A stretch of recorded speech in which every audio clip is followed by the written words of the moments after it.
মৰমৰ ছাত্ৰ ছাত্ৰীসকল, তোমালোকৰ অসমীয়া পাঠ্যপুথিখনৰ নাম হৈছে কি? অংকুৰণ। এই পাঠ্যপুথিৰ প্ৰথমটো পাঠ আজি আৰম্ভ কৰিবলৈ লৈছোঁ। ইয়াতে মই তোমালোকক এটা কথা কওঁ যে তোমালোক সকলোৱে তোমালোকৰ পাঠ্যপুথি কিতাপখন পালানে নাই জনাবা, আৰু যদি কোনোবাই নাই পোৱা সেই কথাটোও জনাবা।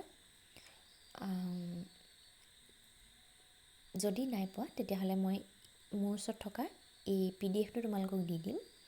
যদি পালা তেতিয়াতো ভাল কথা, নহয়নে? ঠিক আছে, এতিয়া আমি কবিতাটো আৰম্ভ কৰিবলৈ লৈছোঁ।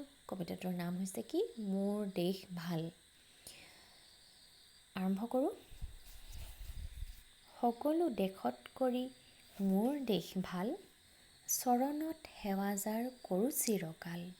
ক'ত আছে এনে মাটি সোণৰ চপৰা, ক'ত আছে এনে পানী সুধাৰ নিজৰা, ক'ত আছে এনে ধান এই ধৰণিত, ক'ত আছে এনে ধন হাবি বননিত, ক'ত আছে এনে পলু এৰি মুগা পাত, ক'ত আছে এনে পক্ষী অমাতৰ মাত, ক'ত আছে এনে ফুল ফুলে বাৰমাহ, ক'ত আছে এনে ফল দেখিলে উলাহ, ক'ত আছে এনে ঠাই সৰগ ফুলনি, ক'ত আছে এনে আই সোণৰ গোসানী।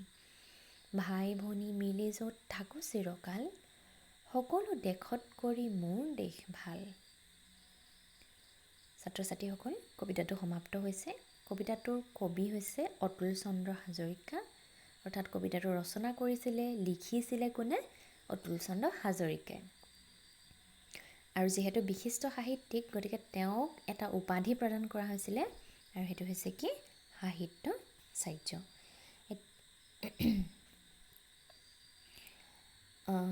এতিয়া কবিতাটোতনো আমি কি পঢ়িলোঁ মই তোমালোকক অকণমান বুজাই দিছোঁ। তোমালোকে বাক্যবোৰ হয়তো বুজি পাইছা, তথাপি মই এবাৰ বুজাই দিওঁ। তোমালোকে বুজাৰ সৈতে মই কোৱা কথাবোৰ মিলিছে নাই নিজেই তোমালোকে চাবা, ঠিক আছে? গতিকে আৰম্ভ কৰিছোঁ। সকলো দেশত কৰি মোৰ দেশ ভাল। সকলো দেশতকৈ, অৰ্থাৎ সকলো দেশতকৈ মোৰ দেশ ভাল। মোৰ দেশ মানে মই য'ত থাকোঁ সেই দেশখন ভাল। মই য'ত, এতিয়া আমি নিজকে ধৰি ল'লে কি হ'ব? আমি কোন দেশৰ বাসিন্দা? আমি ভাৰতবৰ্ষৰ বাসিন্দা। আমি ভাৰতবৰ্ষত থাকোঁ। আমাৰ ৰাজ্যখন কি? অসম। গতিকে আমাৰ ভাৰতবৰ্ষ, আমাৰ অসম কি? পৃথিৱীৰ সকলো দেশতকৈ ভাল। সমগ্ৰ পৃথিৱীখনত কিমান আছে জানানে? 194 বা 194তকৈ বেছি দেশ আছে। তো কবিয়ে কৈছে যে এই সকলোৱে, পৃথিৱীত যিমানবিলাক দেশ আছে সকলোবিলাক দেশতকৈ মোৰ দেশখন আটাইতকৈ বেছি ভাল বুলি কৈছে। চৰণত সেৱা যাৰ কৰোঁ চিৰকাল। গতিকে আমাৰ দেশখন পূজনীয়, আমাৰ দেশখন আমাৰ বাবে অতি মৰমৰ। গতিকে এই দেশখনৰ সেৱা আমি সদায় কৰি আহিছোঁ। গতিকে চিৰকাল, চিৰকাল মানে সদায়, চিৰ মানে সদায়, কাল মানে সময়ক বুজাইছে। গোটেই জীৱন, অৰ্থাৎ আমি জন্ম হোৱাৰ পৰা মৃত্যুৰ মুহূৰ্তলৈকে মানুহ জন্ম হয় আৰু এটা সময়ত মানুহ মৃত্যু হয়, অৰ্থাৎ মৰি যায়, হয়নে নহয়? তো গতিকে জন্ম হোৱাৰ পৰা আমাৰ মৃত্যু হোৱালৈকে আমি সদায় দেশখনক সেৱা কৰিব লাগিব, আমি দেশখনক মৰম কৰিব লাগিব, শ্ৰদ্ধা কৰিব লাগিব। আৰু দেশৰ প্ৰত্যেকজন ব্যক্তিয়ে দেশৰ চৰণত সেৱা কৰে, অৰ্থাৎ দেশখনক সন্মান কৰে, দেশখনক পূজা কৰে, শ্ৰদ্ধা কৰে। ক'ত আছে, বুজি পাইছা ইয়ালৈকে? ক'ত আছে এনে মাটি সোণৰ চপৰা। ক'ত আছে এনে মাটি সোণৰ চপৰা। কৈছে আমাৰ দেশৰ দৰে ক'তনো এনে ধুনীয়া বা সোণৰ চপৰাৰ দৰে মাটি আছে। সোণ চিনি পোৱা সকলোৱে? মাহঁতে যে কাণত পিন্ধে, ডিঙিত পিন্ধে, সোণৰ চেইন, সোণৰ কাণফুলি, এইবিলাক মূল্যৱান, অৰ্থাৎ দামী নহয় জানো? হয়নে নহয়? গতিকে সোণ অতি মূল্যৱান, আৰু মাটিক সোণৰ লগত তুলনা কৰিছে, অৰ্থাৎ সোণ যেনেকৈ অতি মূল্যৱান, দামী, হয়নে? ঠিক তেনেদৰে আমাৰ দেশৰ মাটিও অতি মূল্যৱান, অতি দামী। কেনেদৰে? কাৰণ মাটিতে কি কৰিছে? আমি ক'ত জীয়াই আছোঁ? আমি ক'ত ঘৰ সাজিছোঁ? মাটিৰ ওপৰতে ঘৰ সাজিছোঁ। আমি জীয়াই থাকিবলৈ কি লাগিব? খাব লাগিব। অৰ্থাৎ খেতি বাতি ক'ত কৰিছোঁ? আমি মাটি নহ'লে জানো আমি পানীত থাকিব পাৰিম? নোৱাৰিম নহয়, হয়নে? গতিকে মাটি সোণতকৈও মূল্যৱান বা সোণৰ দৰেই মূল্যৱান বুলি কৈছে। ক'ত আছে এনে পানী সুধাৰ নিজৰা। গতিকে আমাৰ দেশৰ যি পানী, সুধাৰ নিজৰা, সুধা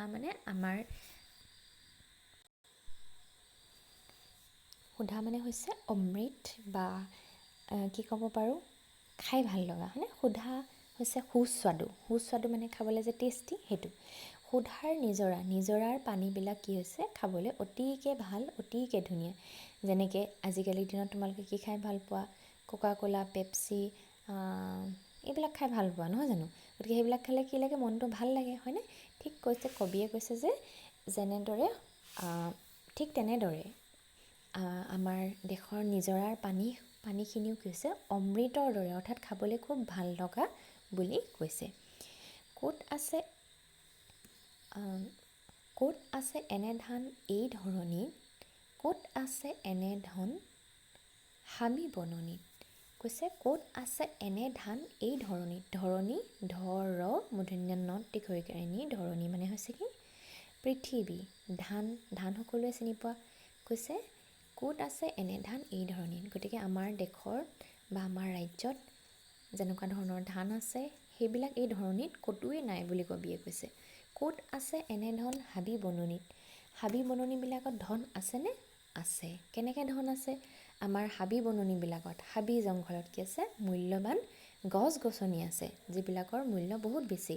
তো গতিকে ইয়াকে কৈছে যে ক'ত আছে এনে ধন। গতিকে হাবিত ধন আছে বুলি কৈছে। ধন মানে কি? টকা পইচা কেনেদৰে আছে, অৰ্থাৎ হাবি বননিত কি আছে, হাবি বননিৰ পৰা আমি কি পাওঁ? আমি গছ গছনি পাওঁ, আমাৰ ঘৰ দুৱাৰ বনাবলৈ আমি কাঠ পাওঁ, বাঁহ পাওঁ, নহয়নে? আকৌ আমি কি কৰিছোঁ, কাগজ পাওঁ। কেনেকৈ কাগজ পাওঁ? তোমালোকে কিতাপ পঢ়িছা, সেই কাগজবিলাক কিহৰ পৰা বনে? বাঁহৰ পৰা হয়, হয়নে? তো গতিকে তাৰপিছত হাবি বননিত বিভিন্ন ধৰণৰ ঔষধজাতীয় গছ গছনি থাকে, সেইবিলাকৰ পৰা ঔষধো বনায়, হয়নে? তো গতিকে হাবি বননিৰ পৰা অসংখ্য ধন উৎপত্তি হয় বুলি কৈছে। আমাৰ দেশৰ হাবি বননিৰ পৰাও বহু ধন উৎপত্তি হয় বুলি কৈছে, অৰ্থাৎ টকা পইচা উৎপত্তি হয় বুলি কৈছে। ধৰিব পাৰিছা? ক'ত আছে এনে পলু এৰী মুগা পাট। পলু চিনি পোৱা নাই তোমালোকে? আচ্ছা, তোমালোকে মুগাৰ পাটৰ কাপোৰ মাহঁতক পিন্ধা দেখিছা চাগে, নহয়নে? মুগাৰ কাপোৰ, পাটৰ কাপোৰ, ধুনীয়া ধুনীয়া কাপোৰ, এইবিলাক কিহৰ পৰা হয়? পলু। এতিয়া পলু তোমালোকে চিনি পোৱা নে নাই মোক ক'বাচোন। এবিধ পলুৰ পৰাই কি হয়, সেই পলু হৈছে ধৰি লোৱা এটা পোক। সেই পোকটোৰ পৰাই কি ওলায়? এৰী ওলায়, মুগা ওলায়, পাট ওলায়, আৰু সেইবিলাকৰ পৰা আমি বিভিন্ন ধৰণৰ কাপোৰ কানি বৈ পিন্ধোঁ। আৰু এইবিলাক অতি মূল্যৱান। মুগাৰ কাপোৰ, পাটৰ কাপোৰ, এৰী কাপোৰ, এইবিলাক তোমালোকে মা দেউতাক সুধিবাচোন। এতিয়া তোমালোকক মই অফলাইন ক্লাছ হোৱা হ'লে ভালদৰে বুজাই দিব পাৰিলোহেঁতেন, কিন্তু এতিয়া তোমালোকে মা দেউতাৰ সহায়ত জানিবলৈ যত্ন কৰিবাচোন, এৰী মুগা পাট এইবিলাকনো কি দেই। এতিয়া আমাৰ দেশত এৰী মুগা পাট এইবিলাক অতি মূল্যৱান বস্তুবিলাক আছে। ক'ত আছে এনে পক্ষী অমাতৰ মাত। পক্ষী মানে কি? চৰাই। অমাতৰ মাত মানে হৈছে ধৰা মাত মাতিব নোৱাৰে, অমাতৰ মাত। এতিয়া পক্ষী চৰাইবিলাকে আমাৰ দৰে কথা ক'ব পাৰেনে? নোৱাৰে। তথাপি চৰাইবিলাকে বিভিন্ন ধৰণৰ মাত উলিয়ায়, হয়নে? আৰু সেই মাতবোৰ শুনিবলৈ খুব শুৱলা হয়, খুব ধুনীয়া হয়, হয়নে? কুলিৰ মাত তোমালোকে শুনিছা, খুব ধুনীয়াকৈ বহাগৰ সময়ত মাত মাতে, হয়নে? কুলি, কেতেকী আৰু অন্যান্য বহুতো চৰাই আছে যিবিলাকে আমাৰ দৰে কথা পাতিব নোৱাৰে, কিন্তু বৰ ধুনীয়া ধুনীয়া মাত মাতে, নহয়নে? সেইটোকে কৈছে যে আমাৰ দেশত, আমাৰ ৰাজ্যত যিদৰে ধুনীয়া ধুনীয়া পক্ষীবিলাকে ইমান ধুনীয়া ধুনীয়া মাত মাতে, ইমান ধুনীয়া ধুনীয়া সুৰবিলাক গায়, সেইবিলাক অন্য ঠাইত আছে জানো? সেইটোকে কৈছে। ক'ত আছে এনে ফুল ফুলে 12 মাহ। যে আমাৰ দেশত, আমাৰ ৰাজ্যত 12 মাহে ফুল ফুলি থাকে নাই বাৰু? বিভিন্ন ধৰণৰ ফুল ফুলি থাকে। গতিকে 12 মাহে বিভিন্ন ধৰণৰ ধুনীয়া ধুনীয়া ফুল ফুলি থাকে বুলি কৈছে। ক'ত আছে এনে ফল দেখিলে উলাহ। যে আমাৰ দেশত, আমাৰ ৰাজ্যত বিভিন্ন ধৰণৰ ফল আছে, হয়নে? বিভিন্ন ধৰণৰ ঋতুত বিভিন্ন ধৰণৰ ফল হয়। এতিয়া কি হৈছে, আমাৰ গ্ৰীষ্মকাল, গৰমৰ দিন হৈছে। এতিয়া গৰমৰ দিনত আমাৰ অসমত কি ফল ফল মূল তোমালোকে খাবলৈ পাইছা? থলুৱা কথা কৈছোঁ, জানানে? এতিয়া তোমালোকে কি খাবলৈ পোৱা? এতিয়া কি ওলায়? আম ওলায়, কঁঠাল ওলায়, আনাৰস ওলায়, হয়নে নহয়? তোমালোকে মা দেউতাক সুধিবাচোন, বা তোমালোকে নিজে চাবা, তোমালোকে এই গৰমৰ দিনকেইটাত কি ফল খাবলৈ পোৱা? অসমতে হোৱা। আৰু বাহিৰৰ সেই আপেল চাপেলবিলাক আছে, সেইবিলাকৰ কথা কোৱা নাই। যিবিলাক আমাৰ নিজৰ ঠাইতে হয়, সেইবিলাক কিনো আছে তোমালোকে মন কৰিবাচোন অকণমান, বা জানিবলৈ যত্ন কৰিবা। আৰু এইবিলাকক দেখিলে কি লাগে? উলাহ মানে, উলাহ শব্দটো কি কৈছে? আনন্দ লাগে, আমাৰ দেখিলে ফূৰ্তি লাগে, ভাল লাগে। কিবা এটা বস্তু আমাৰ ভাল লাগিলে আমি ফূৰ্তি কৰোঁ নাই? কৈছে যে আমাৰ দেশৰ ধুনীয়া ধুনীয়া ফল মূলবিলাক দেখিলে আমাৰ খুব ধুনীয়া, ভাল লাগে, ফূৰ্তি লাগে। ক'ত আছে এনে ঠাই সৰগ ফুলনি, ক'ত আছে এনে আই সোণৰ গোসানী। কৈছে আমাৰ দেশৰ, আমাৰ ৰাজ্যৰ ফুলনি, ধুনীয়া ধুনীয়া মানুহৰ ঘৰে ঘৰে বা ৰাস্তাৰ আশে পাশে তোমালোকে বিভিন্ন ধৰণৰ ফুলনি দেখিবলৈ পাবা। গতিকে সৰগৰ লগত, সৰগ মানে কি? স্বৰ্গ, য'ত দেৱতাবিলাক থাকে, হয়নে? সৰগৰ ফুলনি, সৰগৰ লগত তুলনা কৰিছে, যে আমাৰ দেশৰ যিবিলাক ফুলনি আছে সেইবিলাকক সৰগৰ ফুলনি, তাৰমানে স্বৰ্গ, য'ত কি আছে? দেৱতাবিলাক আছে, সেইবিলাকৰ ফুলনিৰ লগত তুলনা কৰিছে। ক'ত আছে এনে আই সোণৰ গোসানী। গতিকে আমাৰ দেশখন, আমাৰ ৰাজ্যখনক কিহৰ লগত তুলনা কৰিছে? সোণৰ গোসানীৰ লগত তুলনা কৰিছে। তাৰপিছত কি কৈছে? ভাই ভনী মিলি য'ত থাকোঁ চিৰকাল, সকলো দেশত কৰি মোৰ দেশ ভাল।